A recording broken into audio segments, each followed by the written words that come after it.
வணக்கம் ஸ்டூடெண்ட்ஸ். இப்போ நம்ம பார்க்க போகிறது 10th மேக்ஸ் எக்ஸசைஸ் நம்பர் 5.2ல இருக்கக்கூடிய 5th சம் தான் பார்க்க போகிறோம். பாருங்கள். So that the given points R collinear. ஓகேங்களா? -3, -4, 7, 2, 12, 5.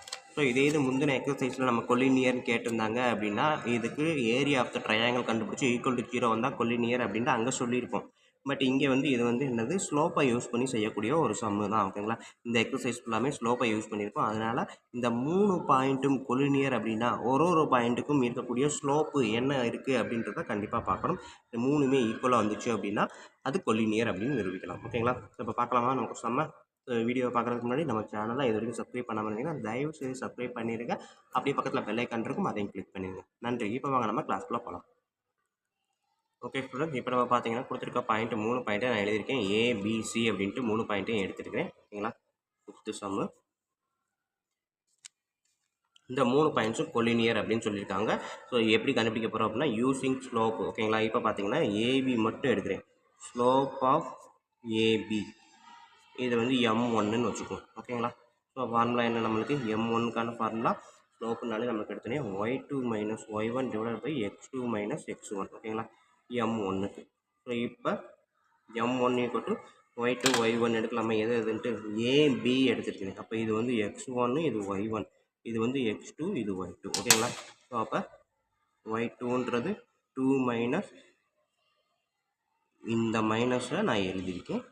பட் y1ன்றப்ப y1 -4. ஓகேங்களா? ப்ராக்கெட்டில் போட்டுருங்க. 2 மைனஸ் பக்கத்தில் வரும்போது ப்ராக்கெட்டில் போடுங்க. அப்போ தான் நம்ம கன்ஃபியூஸ் ஆகாது. x2ன்றது 7 -x1ன்றது -3. ஸோ ப்ராக்கெட்டில் போட்டுக்கோங்க. இப்போ பார்த்தீங்கன்னா 2 -× +4 7 -× +3. ஸோ ஆட் பண்ணுங்கள். 6 / 10 என்ன வருது? 3/5. கட் பண்ணால் 3 2s are 6, 5 2s are 10. ஓகேங்களா? So M1 3/5. ஓகேங்களா? இது ஒரு சைடு. இன்னொன்று பிசிக்கு ஸ்லோப் கண்டுபிடிக்கணும்.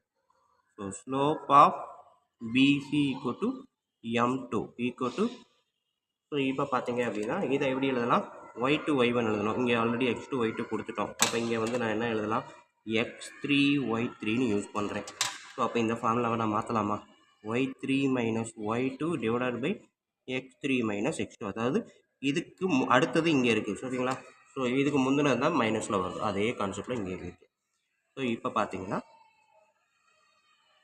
ரெண்டாவது ஸ்லோப் கண்டுபிடிக்கிறதுக்கான ஃபார்முலா. ஸோ அப்போ M2 = y3ன்றது என்னது?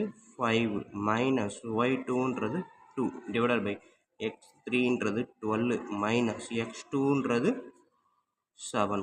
5 - 2 3. 12 - 7 5. M2 3/5, M1 3/5. ஸோ அப்போ என்ன எழுதலாம்? M1 = M2 = 3/5. ரெண்டுக்குமான ஸ்லோப்பு என்னது? 3/5. Therefore these points are collinear. 2 கண்டுபிடிச்சா போதும். ஏசி கண்டுபிடிக்கின்ற அவசியம் இல்லை. 2 கரெக்டாக இருந்தாலே ஓகே தான், கொலினியர் தான் எழுதிடலாம். ஓகேங்களா? அவ்வளோதான் ஸ்டூடெண்ட். இந்த சம் 5th சம்மு. ஸோ வீடியோ கண்டிப்பாக ஈஸியாக புரிஞ்சிருக்கும் நம்புறேன். அப்படி புரிஞ்சிருந்துச்சு அப்படின்னா கண்டிப்பாக லைக் பண்ணுங்கள், கமெண்ட் பண்ணுங்கள், உங்கள் நண்பர்களுக்கு ஷேர் பண்ணுங்கள். நன்றி. அடுத்த சம் அடுத்த வீடியோவில் பார்ப்போம்.